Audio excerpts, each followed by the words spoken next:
شوفوا بقى الجمال ده، بجد دي احلى كيكة ممكن تعمليها بشكل حلو جدا وطعم كمان مميز قوي. هنعمل النهاردة كيكة التريليتشا بطريقة اقتصادية وطعم حلو جدا. يلا نشوف عملناها ازاي ونبدأ بالمقادير على طول. اول حاجة هنحتاج 2.5 كوباية من الدقيق، كوباية لبن، كوباية من السكر البودر، نص كوباية من الزيت، ومعلقة كبيرة من الخل، ومعلقة كبيرة نشا، 3 من الفانيليا، 1 من البيكنج باودر، ورشة من الملح، وكمان 4 بيضات.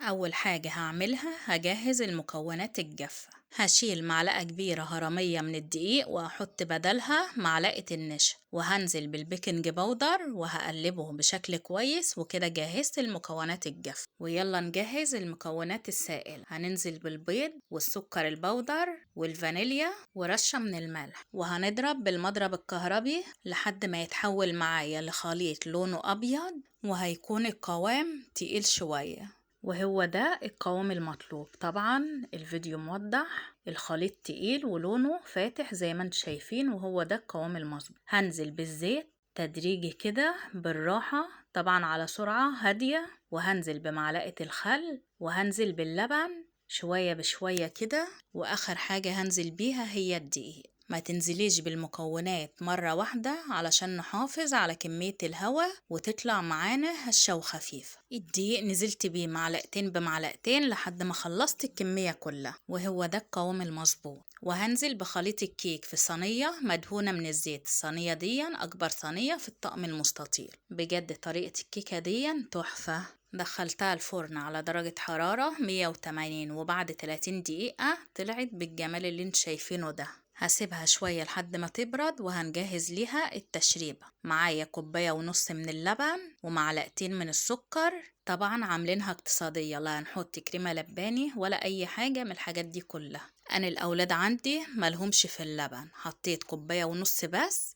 لو حباها طرية بزيادة ممكن تحط لها لحد 3 كوبايات من اللبن. بعصاية شيش طاووق أو خلة أسنان، وابدأي اعملي فيها فتحات عشان تشرب بشكل كويس. الكيكة كانت بردت، هنزل عليها بالتشريبة، وزي ما انت شايفين كده ما شاء الله شربت اللبن بكل سهولة. ويلا نعمل الكريم شانتيه. معايا 1 كوباية من الكريمة الخام، وكوباية من اللبن المتلج، ومعلقتين من السكر البودر. في بولة نزلت بالمكونات، وبعد كده هضرب بالمضرب الكهربي بشكل كويس لحد ما القوام يتماسك، وهيبقى معايا بالشكل ده. وده بيكون القوام بتاعه زي ما انت شايفين كده متماسك، وشكله بجد تحفة. ونزلت بالكريم شانتيه على الكيكة وهسويها بشكل كويس، وهتبقى بالشكل اللي انت شايفينه ده. هدخلها التلاجة تتشمع لحد ما اجهز صوص الكراميل، علشان الصوص ما يختلطش بالكريمة. على نار هادية نزلت بكوباية الا ربع من السكر، وهسيبه لحد ما يتكرمل. مش هقلبه، هكتفي بس ان انا هز الطاسة كده من وقت للتاني. وطبعا الفيديو شارح نفسه، وشايفين معايا خطوات التسوية خطوة خطوة.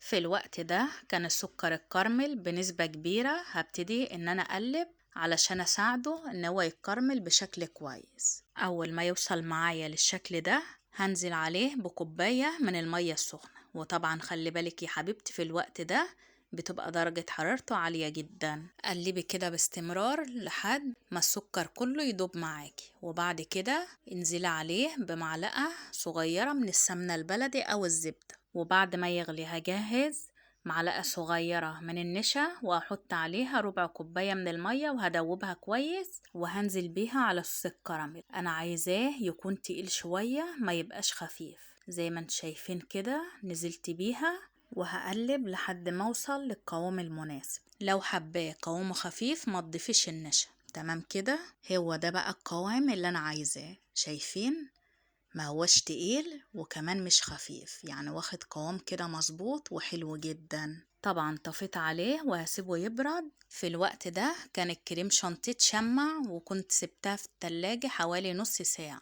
هنزل عليه بصوص الكراميل واسويه بشكل كويس زي ما انت شايفين كده. كنت سايبة معلقة من الكريم شانتيه على جنب، خففتها كده بحاجة بسيطة من المية، وحطيتها في كيس تلاجة، وابتديت ان انا اعمل خطوط بالعرض. وبعد كده بخلة اسنان هعمل خطوط رايح جاي كده بالطول زي ما انت شايفين، وهتطلع معانا بالشكل الحلو اللي انت شايفينه ده. بجد شكلها تحفة وطعمها حلو جدا. عملناها بطريقة اقتصادية ومش مكلفة خالص وبطعم بجد روعة. ايه رأيكم بقى في الجمال ده؟ لو وصلتوا معايا لحد هنا ما تنسوش تعملوا لايك واشتراك في القناة وتفعلوا زر الجرس عشان يوصلكوا كل جديد. يلا بقى نشوفها كده من جوه. هنقطعها كده ونطلع قطعة واوريكم قد ايه هشة وخفيفة وطعمها بجد يجنن. شوفوا بقى الجمال بجد تحفة، لونها فاتح وهشة كده وبتدوب في البق دوبان بجد. والله أحلى كيكة هتعملوها أو هتدوقوها في حياتكم. جربيها بالطريقة دي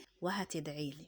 بجد الكيكة طالعة أسفنجية بجد تحفة، لا حطينا فيها محسن جل ولا أي حاجة. وشايفين بقى، شايفين الجمال بجد حلوة جدا. لو عجبتكم الوصفة ما تنسوش تعملوا لايك واشتراك في القناة وكومنت حلو من ايدكم الحلو.